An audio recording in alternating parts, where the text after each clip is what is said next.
Kmart, can I give you a little eye candy here? Want to see something just beautiful? This is Aaron Rodgers on a football field, moving around comfortably, throwing passes as only he can, as we hope that the last 364 days of our lives can be erased and forgotten and never happen again. Look how good he looks. Am I the only one who thinks he looks ridiculously good? Domonique, look how good the man looks. Wow. Look at him trotting. Yeah, I think he looks great. Oh, he looks excited. Start getting he your looks ring ready fit. to go.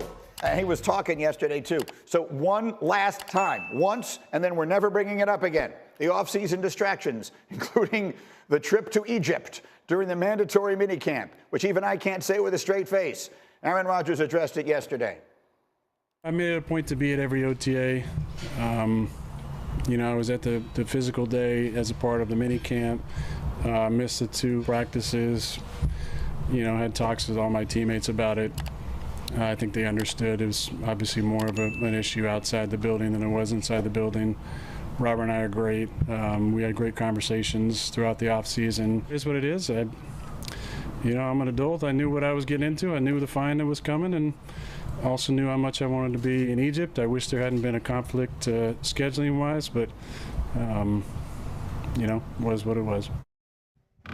It was what it was. Was what it was. One of my favorite sentences. You can apply it to practically anything, and it works. So I want to start with D. Wood, right? I mean, you're the former Jet. You've been in there and all that kind of stuff. Like, if you were to just create a Mad Lib of Aaron Rodgers offseason, it would be very difficult to follow. I mean, Aaron Rodgers, football quarterback, considered running for vice president. Then during mandatory minicamp, he was in Egypt visiting the pyramid. I mean, you could never believe this all actually happened. But is it over? They're on the field. Is this now over? Is this about football, and nothing else from this moment forward? Damien, Woody. Greeny, we have made it to training camp, my friend. It's all football from here. I want to know who decided to put this in the rundown. Was it Fink who decided to put this on the rundown? Because, damn it, we are on the football field. There is no reason to bring this up. We should all be focusing on that fantastic footwork from Aaron Rodgers, the beautiful passes from Aaron Rodgers. Boy. Why in the hell are we bringing up minicamp stuff? Let's go. I'm fired up this morning. Let's You go. feel that? Nick, you with that?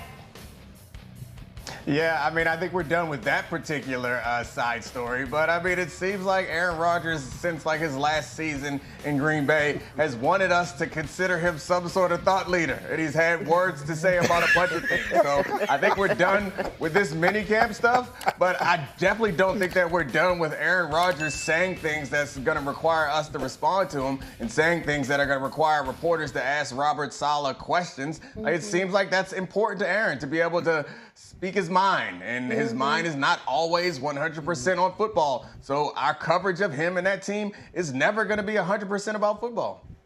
I happen to have one of those reporters seated directly to my left. So I mean, Who's you were covered there. many a Jets distraction Exactly. I over will years. remind everyone. Kmart was a Jets beat reporter before any of the other roles that you now know her from. So what is your sense of this? I mean, are they all good in there? Yeah, and here's what I can say. Last year, I was at Florham Park for Jets Report Day as well, for the beginning of the Aaron Rodgers era. And I can tell you the difference between last year and now, there are no more Hard Knocks cameras. There are no more speeches from Robert Saleh in the building talking about, oh, we're Eagles, and then the Crows try to come and peck at us and, feed on our cart and all that kind of stuff. The vibe is different. It really is about football because of last year. Now people aren't as intrigued by the Jets. Now it's okay, can this guy stay healthy, the offensive line? And I think that's better for them. Jets fans, this is much better. The team wants to be under the radar, and they want to just focus on football. And I think the good news is Aaron Rodgers is here. There's no more get-to-know-you process. It's now they just want to hit the ground running, and that's great. Okay, so then let's play the soundbite D. Wood wants to hear, which is the football one. The New York Jets currently have the longest playoff drought of any team in the NFL. That kind of stinks. Here is what Rodgers thinks the expectations could be for this season. It has to be the goal. I mean, the beauty is every single year there's 8 to 12 teams maybe, probably less, but 8 to 12 teams that could actually do it. And we're one of those 8 to 12. That's a reasonable way to look at it, right? I mean, that one, that every year there are something like that. Show me the lie in what he said. Right. He's not lying. What do you talk to me, Domonique Foxworth? Yeah, no, I believe he froze. Dominique is so excited about this Jets season. He can't. He just glitched in the Matrix. He can't. What it is he can't bring himself to say good things about the Jets, and that's why his signal froze. I was being Go ahead, positive. Nate. I was being positive. I think in this team having themselves offensively yet. We don't know what Aaron Rodgers is going to look like at this age off of Achilles injury. That defense, we do know what to expect. But everything he said is absolutely right. They are talented enough. As long as they stay healthy at some key places where they haven't been traditionally all that healthy, including their offensive line, they can be competitive. But I'm certainly not going to count out a team that's as talented as this one. Here's the most complicated part of it. D. Wood, you've been on championship teams. You've been on great teams. You've been on teams that have made deep playoff runs with the Jets. And, of course, you won those Super Bowls with the Patriots. The really complicated part of it is because of the uncertainty about Rodgers' future. I mean, he's year to year. He's a 40-year-old quarterback. There's no other expectation. Because they have put all the eggs into this basket, we're talking about a team that has not made the playoffs in 13 years, whose goal is basically Super Bowl or bust, right? That's a really complicated place to be. A small step forward is not an acceptable result because you're not really building. This is it. So you got to go from basically 0 to 60 in 1 year. If you're on that team, how does that work? Yeah, Greeny, I've done it in my career. In 2000, when I was with the Patriots, we went 5-11. The next year, we won the Super Bowl. Basically what it is, everyone knows the expectations are high in New York with Aaron Rodgers, and we know that he's year to year. I think the biggest thing, and just with Robert Saleh is trying to focus on is let's just keep the main thing the main thing. All around the league, because all 32 teams have now officially reported to training camp. Some notable stars, however, have not. So let's catch up here, Kmart. Let's begin with C.D. Lamb. Not expected to be on the field for the Cowboys' first practice today. What can you tell us? This situation, if you're a Cowboys fan, you feel like this could have been avoided. Listen, C.D. Lamb wants to get paid, and he is not showing up until his contract is resolved. The Cowboys, it's not just him. It's Dak Prescott. It's Michael Parsons. All want new deals. But C.D. is not in the building, which is a big deal because he is a big-time producer for them. Absolutely. He's everything for them. I mean, Dak is going to be there this year. C.D. Lamb, they need to get this thing done yesterday because they start practicing today. Speaking of holdouts, All-Pro offensive tackle Trent Williams did not report to the 49ers yesterday. What's going on there? Yeah, remember when it was just Brandon Ayuk who was upset about his contract in San Francisco? Well, Trent Williams, arguably the best left tackle in the NFL, he's unhappy too. You know why? Because he's got several more years left in his contract, but he's now not the highest paid left tackle, and he is the best one out there. So they expect this hopefully to get resolved. The question is when, though, Greeny. Well, you mentioned Ayuk, so he's doing the opposite. He's holding in, which was kind of what I predicted yesterday. You're a genius, my friend. Brandon Ayuk is in camp, but that's what he's dressed in, right? While everyone else is wearing shoulder pads, he's walking around in shorts and a T-shirt. Yep. We saw him walking off the practice field at one point with the general manager. Yep. So the hold-in is on. What do we know?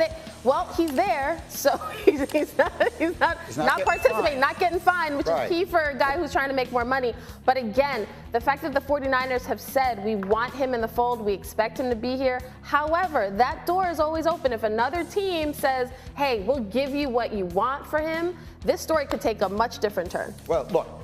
We had this yesterday, and we played the John Lynch soundbite, and I pointed out that John Lynch was not closing the door. Mm-hmm. If there was literally no chance, like if there were just a few non-negotiables in everyone's life, where if you were asked about them, you say, no, nothing, there's zero.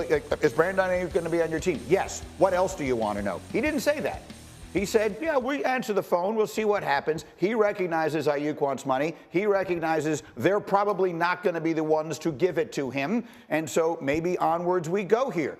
Damien Woody, let's live in a world where Brandon Ayuk is not a 49er this year. What does that mean for San Francisco? I don't think they're the best team in the NFC. Like, Brandon Ayuk is their best wide receiver. Okay, he is their best wide receiver. I know we talk about Deebo Samuel and how dynamic he is, but Brandon Ayuk is their number one receiver. You take Brandon Ayuk out of this offense is going to look different, very different. And so if Brandon Ayuk, if something happens where he's traded, listen, I can't call the 49ers the favorite in the NFC. I mean, Detroit, there's going to be other teams that's coming as well. So that just shows you, in my opinion, the importance of Brandon Ayuk to the San Francisco 49ers offense. And it goes to show you, Domonique, and again, I lean on your expertise here as one who ran the NFL Players Association for a long time. The value of the hold-in.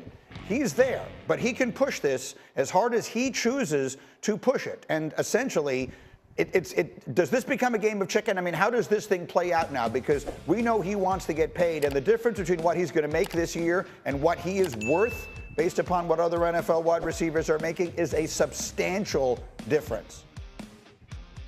There really is no pressure on Brandon Ayuk right now because the hold in, there's really very little penalty if you're holding in. It's not a holdout where you get fined and in the CBA it says that you cannot waive those fines. So that is taking a much bigger risk than holding in. At some point, though, I think that he's going to want to have a decision made so he can move on with his career and he can make the money that he wants. And John Lynch, as a former player, I think understands that. I don't think it's over for this team without Brandon Ayuk. I also think that he does deserve to get paid. We saw what this team looked like last year without Deebo Samuels, and I think the dynamism and the versatility of players like Deebo, Kittle, and Christian McCaffrey is something that I think Kyle Shanahan appreciates more than even a receiver as good as Brandon Ayuk. I think he's more valuable elsewhere probably than he is in San Francisco, despite the fact that they don't have a replacement ready to step in for him. Yeah, I'll remind everybody, for those, because, you know, it's been a long offseason. They did draft 2 receivers, including one in the first round. That's Ricky Pearsall. Now, he's hurt, and I'm not sure exactly when he's going to be ready to play. That obviously hurts. They're also a team that could do with replenishing some draft capital because they traded a bunch of it away for Trey Lance, and so they still have not. So they getting a king's ransom, if you will, from Washington, which is the team that we know Ayuk wants to go play for if possible because he's buddies with Jaden Daniels and everything else. There are some pieces of that make some sense. There are. It makes sense why the Commanders, would want him, Jaden Daniels. The Patriots, he mentioned the Steelers. Brandon Ayuk, but here's the thing. Brandon Ayuk was even asked, I guess, by Ryan Clark on The Pivot, where do you see yourself this year? And he said, yeah, probably San Francisco. I mean, I think that's part of the reason I think he's going to end up exactly where he stands, like right in San Francisco, because the team has the leverage. And also, if you're San Francisco, you can say you could go to New England and get your bag. That's cool. But are you going to be playing for a Super Bowl? Like we can't guarantee that, but that's the trajectory we're on. We're in a win now. And sometimes, I don't know if that players want to get paid. I get that. But sometimes the grass isn't always greener elsewhere. So what do you think, Domonique? You're right there in D.C. I mean, if that were to happen, if you look at it, if you're the Commanders, you got the young quarterback, you want to develop the young quarterback. And their GM, where was their GM, Adam Peters? San Francisco. So no one knows Ayuk better than he does. I'll remind anyone who doesn't remember that Jaden Daniels and Brandon Ayuk were teammates once upon a time at Arizona State. So there's a relationship there. How does it feel to you? That one feels like it would make a lot of sense. Yeah, you can put him opposite McLaurin, and I think we've all understand that protection and weapons is what you need as a young receiver to take, as a young quarterback to take pressure off of that young quarterback. So if you can give Daniels a couple of really reliable receivers that he can throw to, I think that does help his development.